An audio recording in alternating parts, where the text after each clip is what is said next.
I guess you're my co-host today. Run it back.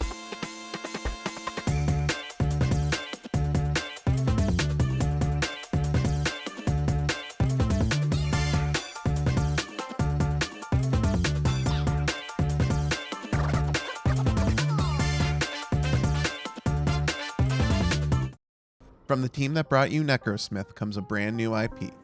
Mine minerals to upgrade your base and repel waves of enemies in... Wait, that's just Domekeeper. Hold on. Okay. Explore hidden mines and alien biomes as you upgrade your mobile base to... No, that's Starbound. Alright. Your base is a spider. You mine blocks. The entire world is a wall. A brand new roguelite survival game from Alawar Premium. It's Wall World. So Josh, how did you like Wall World? Now that's a hot take. Personally, I enjoyed it. I felt like the gameplay loop was satisfying and the roguelite elements were well implemented. I never felt like I was doing something wasteful with my time, which is weird because in a lot of these mining games, right, you're looking for resources in different mining nodes, but you have to dig through the trash to get there. You know, blank blocks with no resources, dirt. In Wall World, you're rewarded for every block that you mine, regardless of whether there's resources in it or not. Because every block that you mine gets you this currency that you use to then purchase upgrades to your mech, to your suit, to your miner at the setup phase. So that's their roguelite elements. I think it works really well because instead of just going into a mine and strip mining in the most optimal way possible and then getting out as fast as possible, I ended up mining out entire mines, and it really clicked with my completionist brain. I felt really good when I would finish a mine. I felt like I completed something, and then I would move on to the next one. And I really liked that.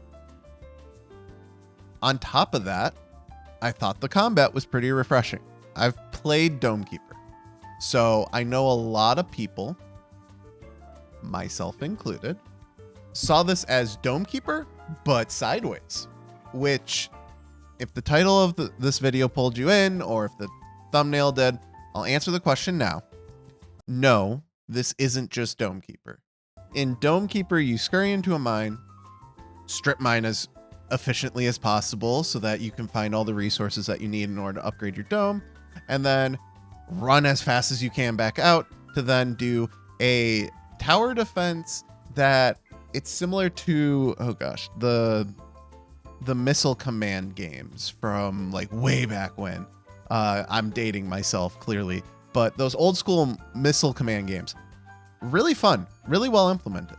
Now, Domekeeper and Wall World look very similar. They have similar mining, they have similar upgrade trees, they have similar combat, but Wall World focuses on things that Domekeeper lacks.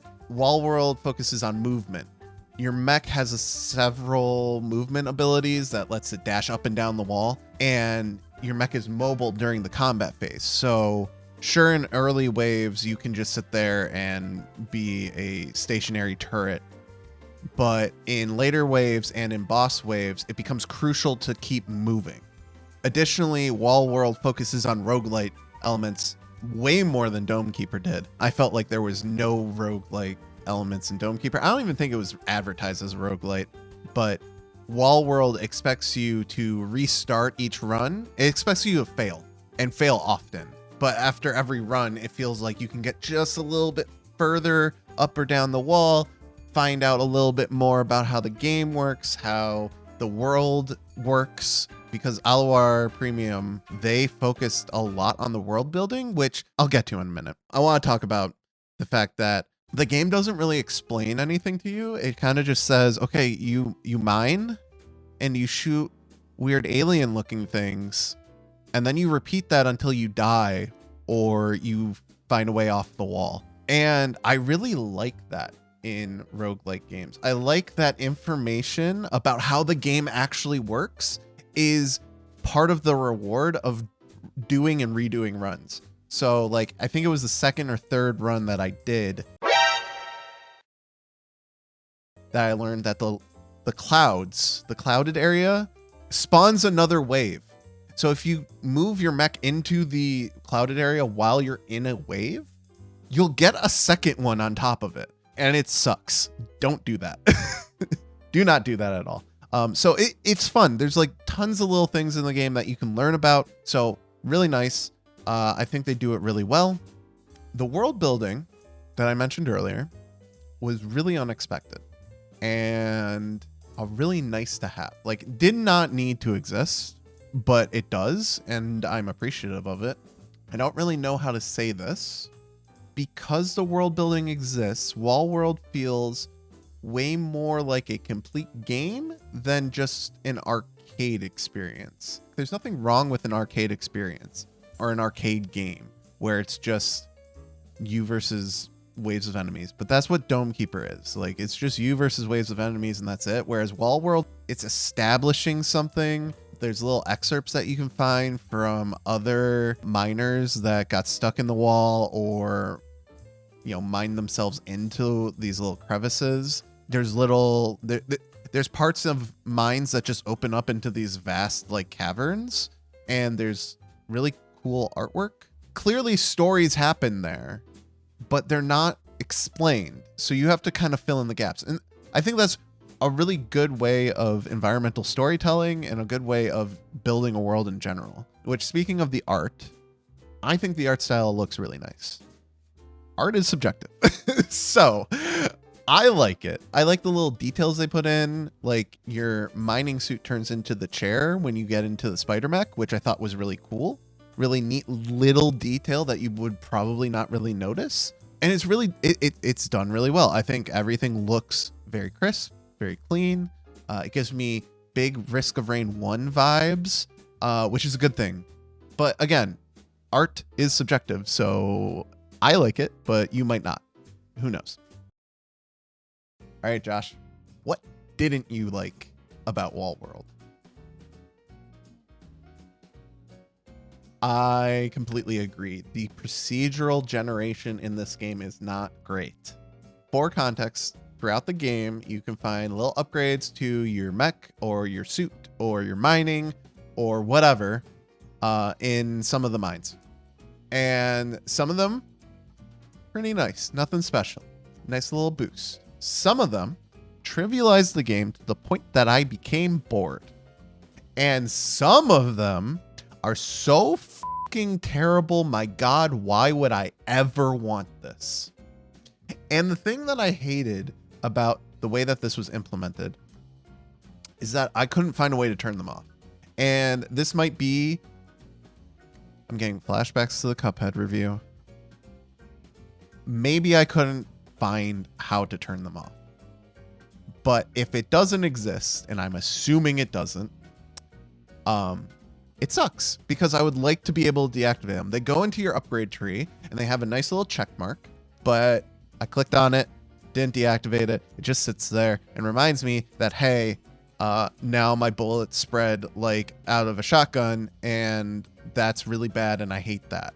For me, it really felt like the RNG in the game with these little upgrades that you find could either completely break your game to the point where it's not challenging, you're a god, congratulations, or it completely ruins your run. You are no longer effective at killing anything. You might as well abandon and restart. And then the camera, while you're in mech mode, the wall is like 5% of my screen.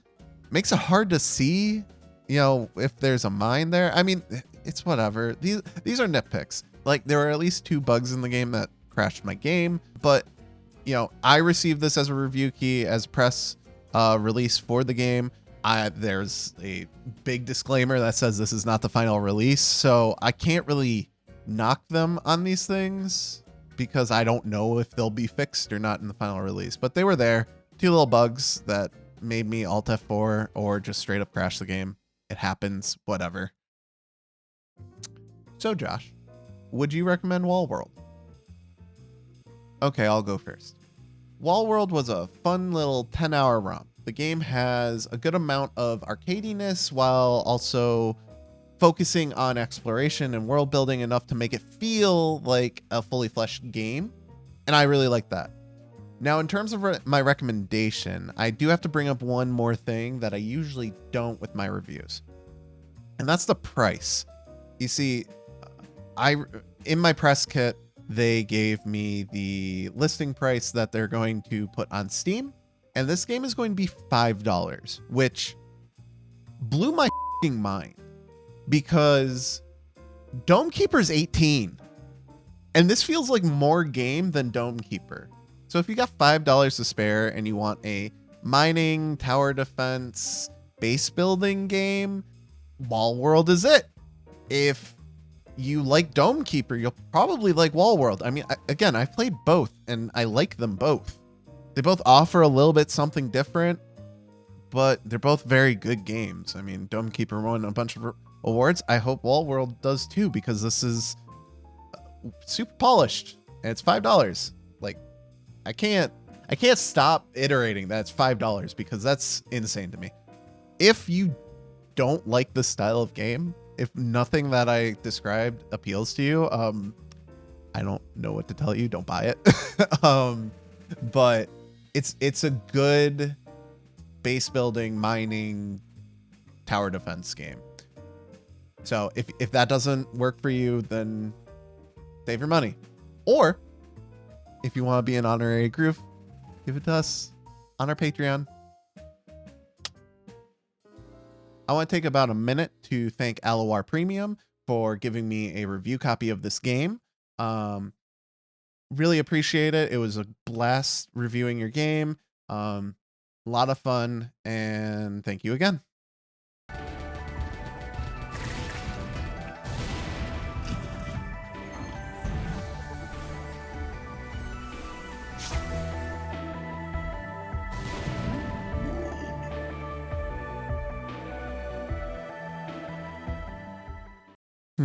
I wonder when Josh is coming back.